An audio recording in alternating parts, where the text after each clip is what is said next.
Right. We spend our whole lives building these intricate, supposedly weatherproof structures around ourselves, Right, right? yeah, absolutely. Like our careers, our diversified investment portfolios, our curated wellness routines. We basically engineer our daily lives to feel like poured concrete. Right, we want that illusion of control. Exactly. We look at everything we've accumulated and we think, I have built a fortress here. Yeah. Like I have engineered risk out of my existence. I am safe. And it feels really good until it doesn't. Right, until it doesn't.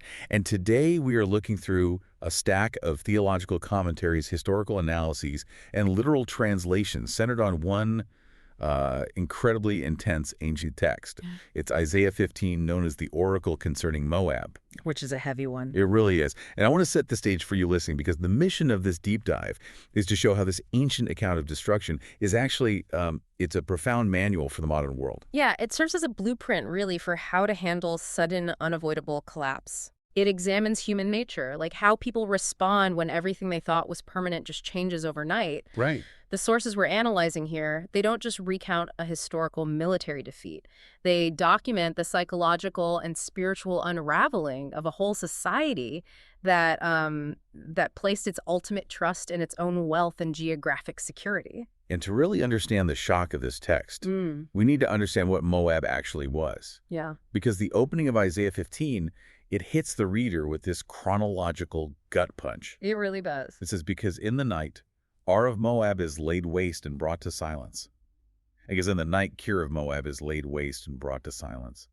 And honestly, I always pictured Moab as just some dusty, vulnerable, ancient outpost. Yeah, no, not at all. That is a crucial misconception, actually. Moab was a wealthy, fiercely independent, and geographically insulated nation. Wow, really? Yeah, they sat on these high plateaus. They were a pastoral powerhouse, rich in sheep and wool, with these steep ravines acting as natural moats. Oh, so they were like a fortress. Exactly. Ar and Kir weren't just towns. They were their impregnable, heavily fortified strongholds. Like, they had every reason to believe their walls would hold forever. Okay, let's unpack this, because that makes the phrase "in the night" so much more devastating. Oh, yeah. The text repeats it for emphasis. The strongholds fall while the people are literally asleep. Right, and what's fascinating here is that in the night represents the complete failure of human vigilance. You are asleep, your defenses are down, and the illusion of permanent earthly stability is just shattered.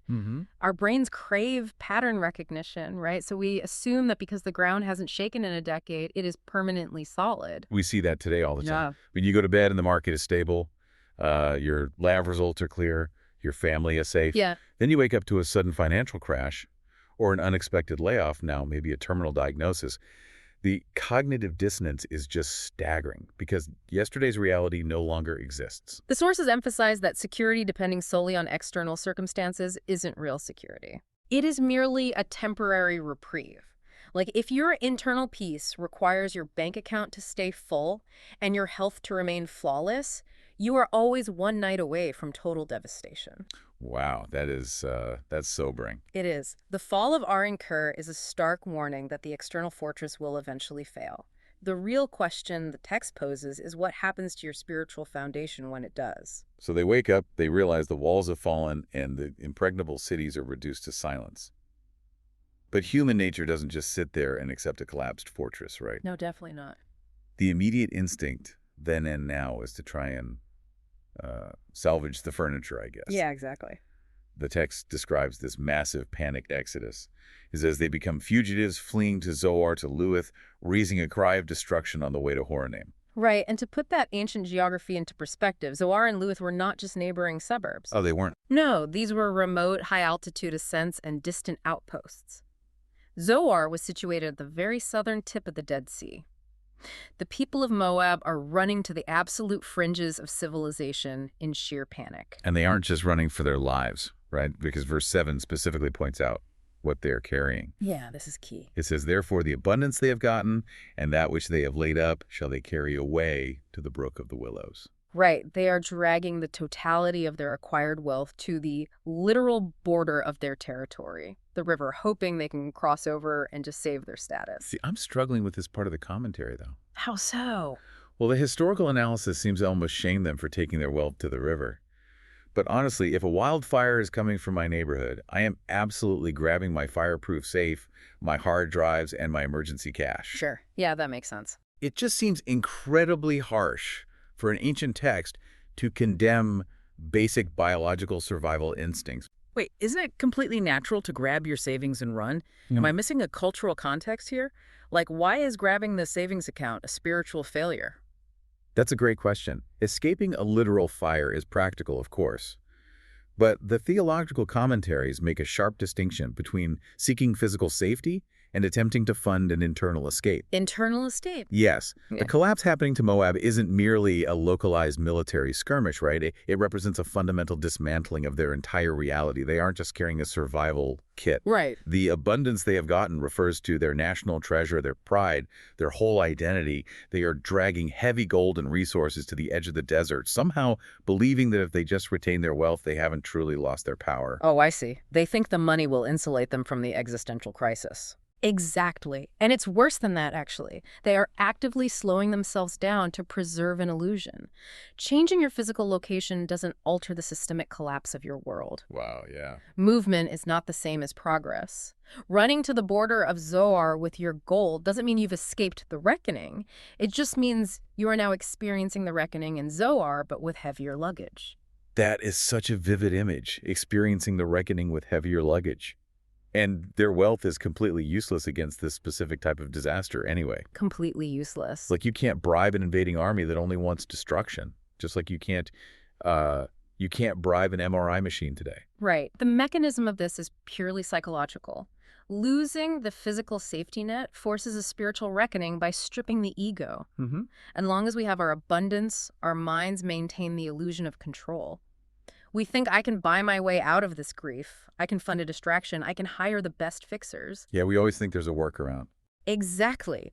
But when those earthly safety nets are rendered completely impotent, the ego just shatters. There is no alternative left but to look upward. When our resources fail, we are pushed into a corner where relying on God isn't just a religious platitude. Right, it becomes survival. Yes, it becomes our only remaining option for survival. That makes the transition to the next part of the text make so much sense. Because the avoidance fails, right? They get to the Brook of the Willows, the money doesn't save them, and the raw, unfiltered reality of the situation just brutally sets in. It does. And the reaction is intensely visceral. Here's where it gets really interesting, because the outward expressions of mourning detailed in this chapter are staggering. They really are, and the historical commentaries point out how deeply countercultural they are to our modern sensibilities. Oh, absolutely. The descriptions are incredibly vivid. People are going up to the high places to weep. There is baldness on every head. Every beard is cut off. They're wearing sackcloth in the streets and on the rooftops. Yeah, it's a total public display. Everyone is howling, weeping abundantly.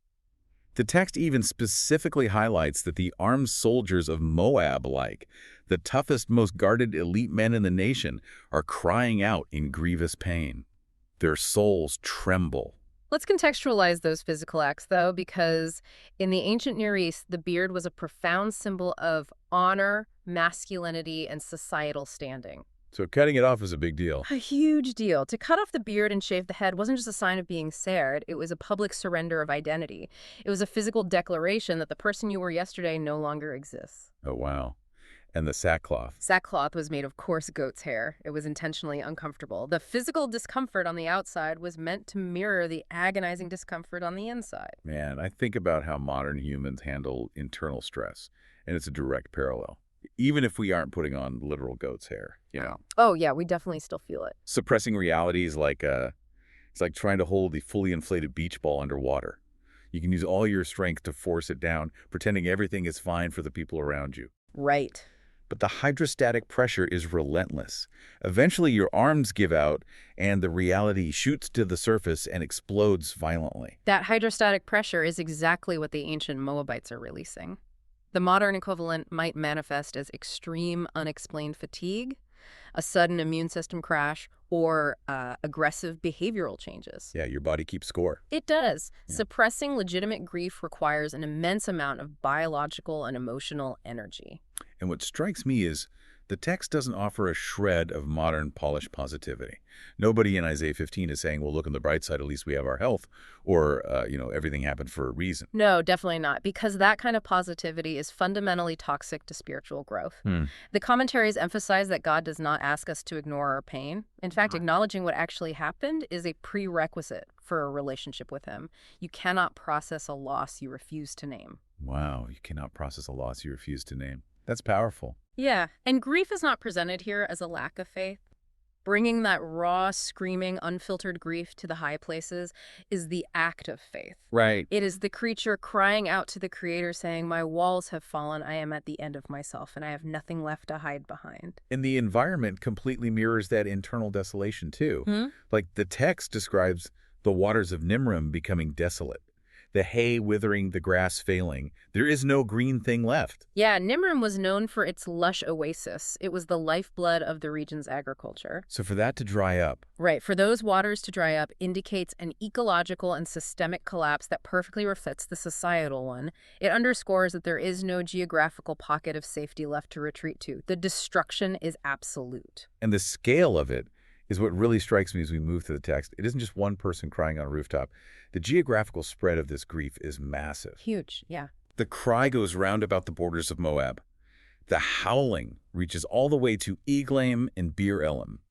You have cities like Heshbon, Elileh, and Jahaz places separated by miles of rugged terrain, all united in this overwhelming weeping. It's everywhere. Yeah, the text even mentions the waters of Diamond being full of blood. And the mention of diamond, which sounds like the Hebrew word for blood, is a stark piece of wordplay by the prophet, emphasizing the sheer loss of life. Oh, wow. I didn't know that. Yeah, but if we connect this to the bigger picture, there is a crucial mechanism at play when the text pans out to show the borders ringing with the same cry. It reveals the sociology of shared survival. How so? What do you mean by that? Well, when in the night happens, the immediate human temptation is isolation. We want to retreat into our own personal shame, shut the door, and hide our shaved heads from the world. Right, we don't want anyone to see us like that. Exactly. But this text shows an entire nation processing their devastation publicly and collectively. While loss is profoundly devastating, it strips away the superficial layers that keep people divided. When the fortress falls, the artificial hierarchies fall with it. The elite soldier and the shepherd are now mourning on the exact same street corner. Shared pain forces connection. Precisely. For you listening, the historical application here is vital. Isolation is the enemy of spiritual resilience. Yeah, absolutely. A community that has had its false security stripped away is uniquely positioned to build a genuine spiritual foundation. When you seek God collectively in the midst of a disruption, you are no longer relying on your individual strength. Which is already proven insufficient. Exactly. You are leaning on the collective faith of the community. So when you look at this entire sequence, the sudden collapse in the night, the futile running to the borders with heavy gold, the raw public grief and the drying up of the oasis, it paints a distinct roadmap for modern life. It really does. We start with the illusion of stability. We build these concrete fortresses and convince ourselves they will hold. But the reality of history and the reality of this text warns us that earthly stability is a mirage. And when that mirage dissipates, our conditioned response is avoidance. We try to outrun the pain, leaning on our modern abundance to shield us from the existential void. Right, we grab the fireproof safe and run to the river, Yes, but those resources are eventually exhausted. leaving us with the unavoidable reality of the loss. But instead of pushing that beach ball underwater, instead of masking the pain with toxic positivity, we are called to face it directly. Head on. We let the grief show, we let the internal pain become external, and we share it within our community. Because it is only in that raw, undefended state, when the money is useless, when the running has stopped, when our own strength is entirely spent, that the ego is finally quiet enough for us to place our unshakable trust in God. The destruction of the external world is often the agonizing prerequisite for the construction of the internal spiritual world. Man, it's fascinating how a dusty list of ancient destroyed cities acts as a perfect mirror for the 21st century. We look at the Moabites and we basically see our own desperate instincts staring back at us. We do. And there is something else to mull over, a detail hidden in the geopolitical reality of the ancient Near East that changes how we view this entire oracle. Oh, what's that?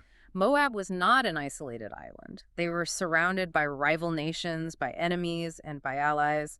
When their impregnable walls fell in the night and their people wailed in the streets, the rest of the ancient world was watching. Oh, so they could hear the howling from across the borders? Yes. It begs a deeply uncomfortable yet profound question for us today. When your false security collapses, when the layoff happens or the diagnosis comes, who is watching how you respond? Oh, wow. Does your community see you desperately dragging your wealth to the river, clutching at an illusion? Or do they see you acknowledging the grief facing the reality and turning to a higher power when all earthly resources have failed? That is such a profound shift in perspective. Your response to sudden devastation has the potential to become a beacon for others trying to find their own spiritual anchor in a really unpredictable world. We spend so much energy trying to prove the strength of the concrete we've poured around our lives. But maybe the true measure of our faith isn't how well we prevent the walls from falling. Maybe it's entirely about what remains standing in the rubble after they do. That's beautifully said. Thank you. And for you listening right now, looking at the structures in your own life and the inevitable unpredictability of the world around you, how will you apply this information in your life?